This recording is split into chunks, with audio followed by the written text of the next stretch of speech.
Kumagumba amanomhlaba, zindlondlo ezinhle. Indlondlo lekhuluma umntana ohamba namakhehla, sanibonani. Zindlondlo, namhlanje ngizocela ukukhuluma nabantu abangakaze nje benze iladi at all. Abangakaze benze iladi, abangakaze benze iladi emanzini, abangakaze benze iladi ekhaya, abangakaze nje benze iladi, abangalazi iladi ukuthi iladi liyini. Ikakhulukazi-ke mina ngizothi kini indlondlo ezinhle, uma ngabe uzokwenza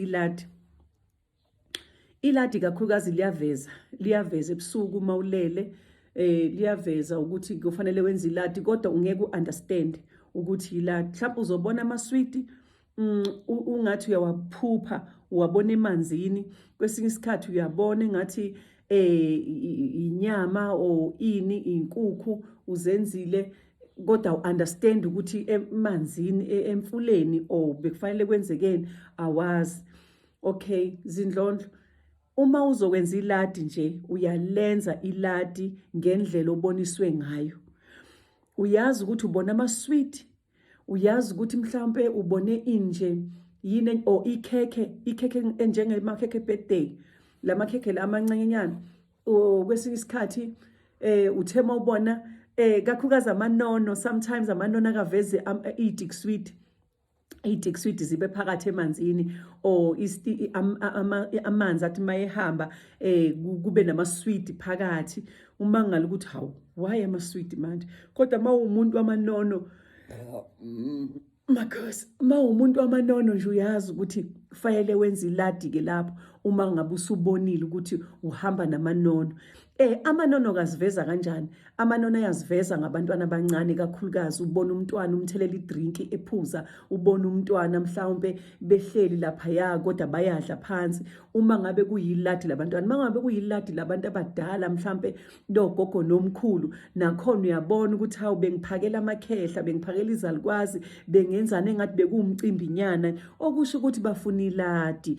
Yenza iladi phela. Kwesikhathi uzobona itiye, omunye abone ngenkomishi yetiye nje ukuthi khona ephusheni, hawu, yazi bengiphupha ngenze itiye kanje. Kusho ukuthi vuka, yenza iladi, zimisele iladi-ke bantwana bamakhosi.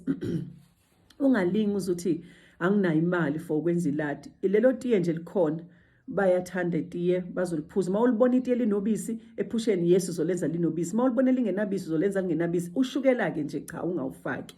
Mina-ke ngazi kahle ushukela cha, akusinto abayithandayo. Ungazi-ke abakho uma bewuthanda ushukela, uma ubonile yenza.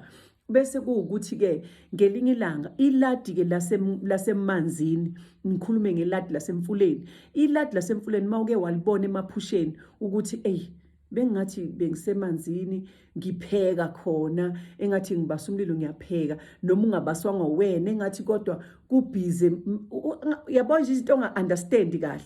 Yenza iladi liyafuneka, especially nje iladi lamakhosi liyafuneka, njengoba uwumntwana wamakhosi. Kuyadependa ukuthi usukuphi nendlela.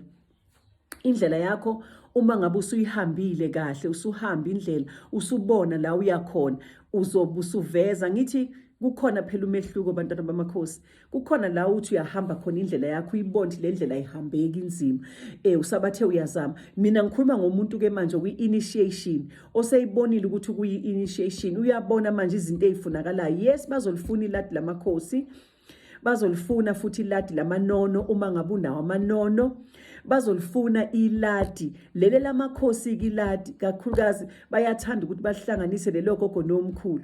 Kukuwe ukuthi wena abakho baziveze kanjani. Khumbula yonke into esiyenzayo siyenza ngoba siyibonile emaphusheni, asiyenzi into ngoba singayibonanga.